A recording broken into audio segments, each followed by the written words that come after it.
तारक मंत्र देते हो हमारे श्री हरि का ही नाम है।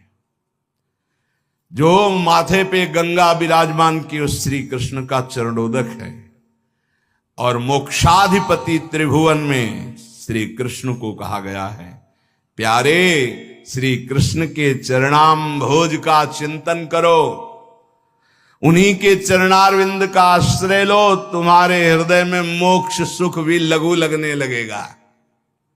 महाप्रभु ने श्लोक भेजा। प्रकाशानंद स्वामी जी ने जब इस श्लोक पढ़ा, थोड़ी देर तो ऐसा लगा जैसे किसी ने झकझोर दिया पूरे हृदय को।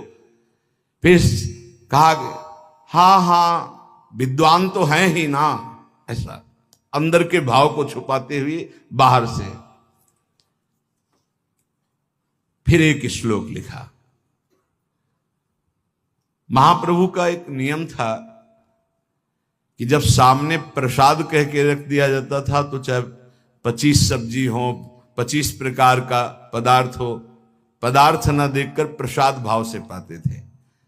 और ये किसी गुप्त भक्त ने उनके बताया कि वो सन्यासी होकर 25 प्रकार का पदार्थ, क्योंकि महाप्रभु का ये था कि प्रसाद भगवत स्वरूप होता है और उसको तत्काल पाना चाहिए, बिना ये विचार के कि पकवान है कि कच्चा है कि पक्का, ये सब नहीं।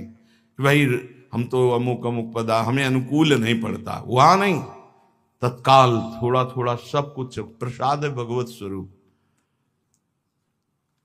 कल एक उपासक कह रहे थे, अच्छे वैष्णव हैं, कि जब हम कुछ पाते हैं तो हमारे अंदर भजन की तरंगें रुकने लगती। तुम का कुछ क्यों पाते हो? निषेध है, कुछ नहीं पाना चाहिए। बोले जीने के लिए तो पाना है, तो प्रसाद क्यों नहीं पाते? तो नहीं, वही प्रसाद तुमका कुछ क्यों बोले? आप उसे कुछ की तुलना में रख रहे हो भगवत प्रसाद को। अच्छा, प्रसाद पाने के बाद भजन की तरंगें बढ़ती कि घटती? तो यहां तक गले तक ठांस के क्यों पाओ?